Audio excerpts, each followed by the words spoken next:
안녕하세요, 글로벌토스 원선홍입니다. 오늘 이제 이트론을 시승을 하는데요. 지난번에 한번 이트론 소개 영상 잠깐 보여드렸었죠. 그리고 요번에 이제 여러가지 지금 아우디의 다양한 차량들이 지금 시승하는 시승 행사 중에 이트론도 좀 시승을 하게 됐습니다. 일단은 얘기 드릴 때도 잠깐 말씀드렸었는데, 아우디 같은 경우에는 좀 새로운 이제 전기차, 첫 번째 전기차죠. 이트론 첫 번째 전기차를 좀 개발하면서 다른 프리미엄 브랜드들처럼 최대한 이제 양산 다른 내연기관 차량들과 이렇게 두드러지는 이 디자인 변화를 보이지 않고, 그것과 좀 유사한, 하늘을 보는 순간 좀 아우디라는 것을 좀 알 수 있는 이러한 디자인으로 새롭게 좀 개발을 한 차량입니다. 아우디의 첫 번째 전기차이기도 하고요. 상품 설명을 좀 듣곤 했는데요. 이 개발자분들의 상당히 좀 자부심 같은 게 느껴지는 그런 모습도 잠깐 보긴 했습니다. 한번 시승하면서 좀 자부심을 가지마는 차인지 한번 잠깐 살펴보죠. 시승 코스가 좀 짧긴 합니다. 워낙 짧은 시승이다 보니까 간단하게 한 주행 느낌만 전해드리는 그러한 내용이 될 것 같아요. 일단 아우디 이트론 같은 경우에는 아우디의 MLB 에보 플랫폼으로 개발이 됐습니다. 차량의 외형도 이제 자동차 일반적인 내연기관 차량들과 크게 벗어나지 않는 수준이기도 하지만 전기차 전용 플랫폼을 가지고 또 개발된 차량도 아니에요. 최근에 이제 쉐보레 볼트 EV 시승하면서 이 전용 플랫폼, 전기차 전용 플랫폼을 사용했을 때 장점 같은 거 설명드리기도 했죠. 그런 부분과는 조금 차이가 있긴 하지만요. 아무래도 좀 후발주자이기도 하고, 일단은 조금 이 전기차, 글로벌 전기차 시장, 그리고 아우디가 진출하는 이 프리미엄 전기차 시장을 관망하는 듯한 모습이기도 한 것 같습니다. 아우디 같은 경우에는 이제 포르쉐와 함께 좀 전기차 전용 플랫폼을 개발하는 과정이기도 합니다. 지금 PPE 플랫폼이라고 하는데요. 그 플랫폼을 가지고 차후에 공개될 차량들은 앞으로 이제 전기차 전용 플랫폼으로 개발이 되겠지만, 현재로서는 이 내연기관 차량의 이 플랫폼을 기반으로 해서 개발이 되고 있습니다. MLB 에보 플랫폼을 가지고 개발이 되고 있긴 하지만 SUV다 보니까 일단 실내 공간이라든지 적재 공간 이런 부분에 있어서는 상당히 좀 여유가 있는 모습을 보여주고 있고요. 2열 공간도 상당히 좀 여유가 있는 편이고, 또 적재 공간 자체도 최소 적재량이 600리터부터 최대한 1700리터 이상까지 이 적재 공간을 확보한 일반적인 그냥 SUV의 적재 공간을 보여주고 있다라고 볼 수가 있겠고, 2열 공간 같은 경우에도요, 잠깐 앉아봤는데 이 차량 하부에 이제 배터리가 들어가잖아요. 그래서 2열 공간이 1열보다 조금 높게, 조금 시트 포지션이 높게 설정되어 있는 부분이 있습니다. 하지만 이렇게 불편함을 느끼거나 시야가 좁다거나 오히려 조금 높으니까 전방 시야는 좀 괜찮아지는 부분이 있겠죠. 그런 부분에서는 내연기관 차량과 이렇게 일질감 없이 일상적인 주행에서 여러 가지 SUV다운 효율성이라든지 편의성 같은 것을 좀 확보한 차량이라고 볼 수가 있겠습니다. 일단은 목적이 주행 성능을 조금 알아보는 거니까 그 부분에 좀 집중을 해봐야겠죠. 전기차 같은 경우에 대부분 이 운전할 때 일단은 이 가속 페달에서 발을 떼고 브레이크 페달을 밟는 과정에서 이제 회생제동을 통해서 많은 그 에너지를 회수를 하게 되죠. 이 부분에 있어서 이제 이질감이 조금 내연기관 차량과는 좀 발생을 하게 됩니다. 아무래도 좀 울컥거림 같은 것도 생기게 되고, 가속 페달에서 발을 떼는 순간 회생제동이 좀 강하게 피어 있는 이러한 전기차 같은 경우에는 좀 울컥거림이 심해지는 부분도 있죠. 이런 부분들이 이제 원 페달 드라이빙이라고 해서 가속 페달을 아주 섬세하게 조작을 해서 그 회생제동을 효율을 좀 높이는 경우도 있지만, 또 그 이질감을 줄이는 부분도 있는데, 일단 아우디 이트론 같은 경우에 지금 산길을 내려오면서 제가 브레이크 페달 조작도 하고 가속 페달 조작을 하는 상황이긴 한데, 특별히 회생제동으로 인해서 좀 몸이 울컥거린다든지 일반 내연기관 차량과의 이질감이 그렇게 크진 않습니다. 다른 전기차와 좀 비교를 할 때요. 그런 부분도 좀 차이점이라고 볼 수가 있겠고요. 이 브레이크 시스템 같은 경우에도 브레이크 바이 와이어라고 해서요, 이제 일반적으로 브레이크 디스크를 잡는 이 물리적인 브레이킹도 있긴 하지만, 전자식으로 이제 연결돼서 이제 전기 모터의 회전력, 감쇄력을 활용을 해서 이제 브레이킹을 해주는 부분이 있습니다. 이런 부분을 통해서 회생제동도 좀 더 효과적으로 사용하기도 하고, 또 일반적인 차량과의 이질감도 좀 줄여주는 부분이 있는 것 같은데요. 일단 상당히 좀 초반의 느낌은 굉장히 좋네요. 일단 저속 주행할 때의 주행 질감이라든지 뭐 서스펜션 세팅 같은 것도 굉장히 좀 부드러운 타입입니다. 비교적 부드러운 타입이고요. 일단 에어 서스펜션이 적용된 차량이기도 하고, 또 무게중심이 배터리가 지금 차량 하부에 탑재가 되어 있는데요. 무게가 한 700kg 정도의 이 배터리가 탑재가 됩니다. 충전 용량은 95kWh 정도고요. 상당히 좀 대용량의 배터리고, 또 무게도 많이 나가는 배터리를 탑재를 하고 있죠. 용량 자체가 많이 좀 큽니다. 차량 무게가 한 2.5톤 정도 나가니까요. 뭐 차량 무게, 전체 무게 한 뭐 4분의 1 이상을 이제 배터리가 차지하고 있다고 볼 수가 있겠는데요.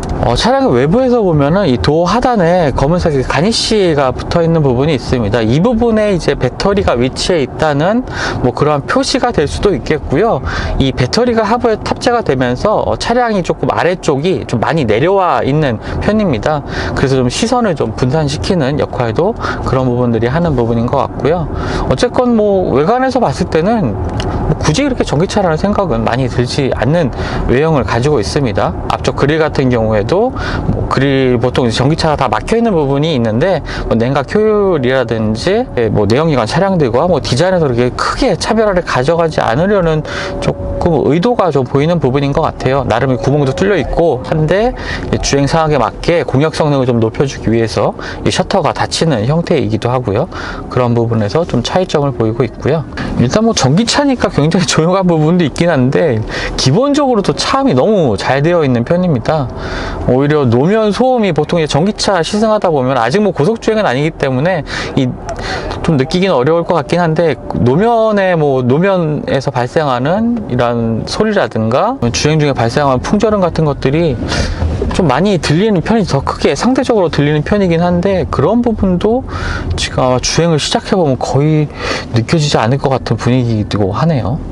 뭐 들리는 소리라고는 이 전기 모터 들어가는 소리, 뭐 삐 하는 고주파음도 그렇게 심하지도 않고요. 일반적으로 뭐 인버터 들어가는 소리 같은 게 많이 좀 들리기도 하는데, 그런 부분들도 뭐 그렇게 크게 들리는 부분도 없는 것 같습니다. 지금 제가 이제 차선을 바꾸면서 사이드미러 쪽으로 이제 본능적으로 시선이 갔는데, 이 사이드미러 같은 경우에 디지털 사이드미러가 적용이 되어 있습니다. 사실 지금 적응하는데 조금 시간이 걸릴 것도 같네요. 일반적인 물리적인 거울이 붙어 있는 이 사이드 미러를 보는 위치랑 지금 이 디지털 화면으로 그런 부분 때문에 조금 더 시선을 낮게 해야 되는 부분이 있어서, 이제 초반에 적응이 안 될 때는 조금 적응도 필요하고 약간 좀 불안한 생각도 들긴 하는데, 워낙 그 화각 자체가 좀 넓은 카메라가 장착이 되어 있기 때문에 사각지대를 확인하는 데는 충분한 것 같습니다. 그리고 이제 터치를 통해서 이 사각지대, 이 화면의 각도도 어느 정도 조절할 수가 있고요. 그리고 운전석에서도 이 오른쪽 조수석 쪽에 있는 이 사이드 미러의 각도도 다 조절을 할 수가 있습니다. 사이드 미러 같은 경우에는 외부에서 이렇게 접을 수도 있고요. 국내에서는 지금 최초로 공개된 이 디지털 사이드 미러고요. 해외에서는 뭐 레서스 ES가 새로운 모델을 출시하면서 이 디지털 사이드 미러를 적용하기도 했죠. 국내에서는 아마 처음 보는 부분들이라 이 이트론의 여러 가지 장점을 소개하는데 한 가지 세일즈 포인트처럼 작용하는 부분이 될 것 같습니다. 일단 이트론의 주행거리는 지금 국내에서는 300km를 조금 더 넘는 수준의 주행거리를 지금 기록을 하고 있는데요. 유럽에서 그 WLTP 기준으로는 한 400km 정도가 나오고 있습니다. 실제 그 상품 매니저 분께 설명을 듣는 시간이 있었는데요.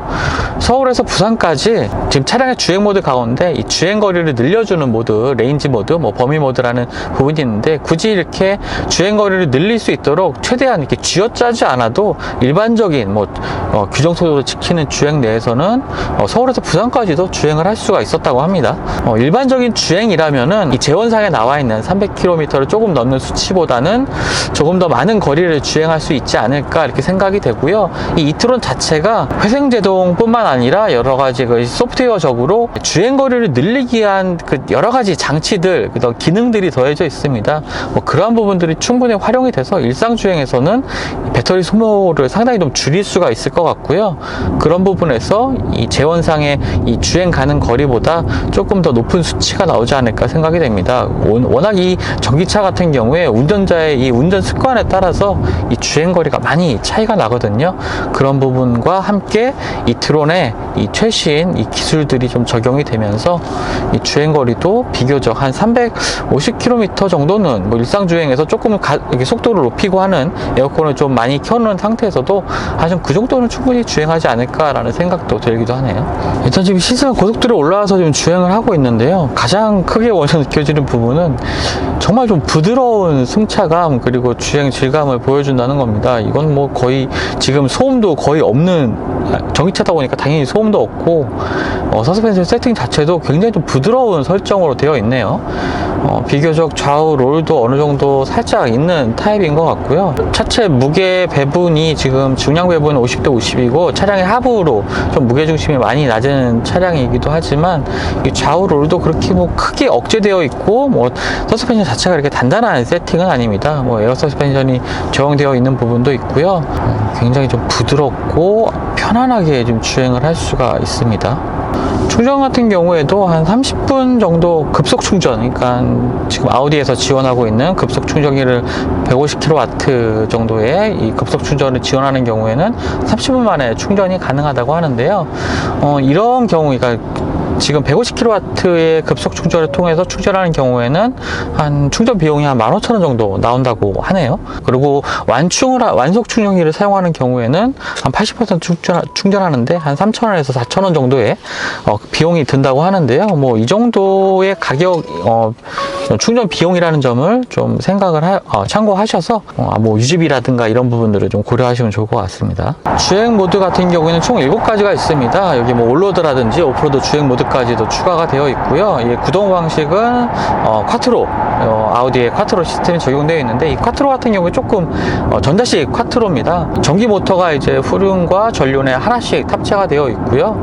이 전기 모터를 통해서 이제 콰트로 시스템이 구동이 되는데 그런 부분에서 차이점이 있죠. 일반적인 콰트로 시스템처럼 이제 물리적으로 앞뒤 차축이 연결되어 있는 부분이 아니라 전자식으로 연결되어 있기 때문에 배터리를 하부에 이제 넣을 수도 있는 거고 구동축이 직접 이렇게 지나는 부분도 없게 되는 거죠. 그래서 이제 전기차지만 뭐 SUV 모델이기도 하고 오프로드 부분에서의 뭐 주행 성능도 어느 정도 좀 확보를 한 차량이다라고 볼 수가 있겠는데요. 그동안에 좀 선보였던 이제 전기차, 국내 선보였던 전기차들 가운데 뭐 오프로드가 이렇게 뭐 오프로드 성능을 강조할 만한 차량은 사실 없었던 것 같습니다. 그런 부분에서도 좀 경쟁 모델들과 좀 차별점이 있는 것 같고요.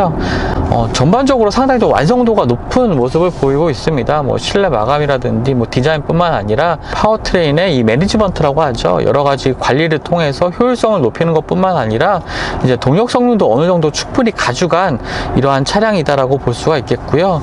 그런 부분 때문에 뭐 주행 가는 거리가 뭐 제원상의 주행 가는 거리가 좀 짧아서 이게 괜찮을까라는 좀 고민을 하고 계시는 분들도 많이 계실 것 같은데 뭐 아우디의 첫 전기차다 보니까 일단은 좀 완성도, 차량의 완성도, 주행거리라는 부분, 주행거리도 물론 중요한 부분이 되겠지만 전체적인 전기차로서의 차량의 완성도를 더 높이는데 조금 더 많은 노력을 기울였다라고 보여지는 게 바로 이트론입니다. 사실 국내 시장에서 지금 EQC가 먼저 이 프리미엄 SUV 시장, 뭐 아이페이스도 있긴 했지만 이 SUV 모델로서 이제 본격적인 SUV 모델로서 EQC가 출시가 되긴 했었는데 상당히 좀 판매가 부진한 부분이 있었죠. 그래서 아우디 쪽에서도 이제 이트론을 국내 출시하면서 이런 부분에 대한 고민도 충분히 했을 것 같은데 EQC보다는 확실히 조금 더 완성도가 높은 차, 여러 가지 면에서 좀 비교를 했을 때 아마 가장 큰 경쟁 모델이 EQC가 될 것 같은데 그런 부분에 있어서는 이 아우디 이트론이 조금 더 완성도가 높은 모습 그리고 승차감 부분에 있어서나 여러 가지 이 전기 파워트레인의 매니지먼트 기술 쪽에 있어서도 조금 더 이 아우디 이트론이 좀 앞선 모습을 보이지 않나 라고 좀 보여지고요. 사실 좀 짧은 시상이다 보니까 여러 가지 좀 체험해보기가 어려운 부분이 있는데 뭐 기회가 된다면 이제 이트론도 좀 시승을 조금 더 긴 시간 동안 시승을 통해서 한번 체험을 해보고 내용 전해드리는 시간도 갖도록 하겠습니다. 어쨌든 이 이트론 굉장히 좀 매력적인 차고요. 뭐 승차감 부분에 있어서나 주행 성능에 있어서 굉장히 좀 만족스럽고 완성도가 높은 이 전기차, 프리미엄 전기차라는 것을 좀 확인할 수가 있었습니다.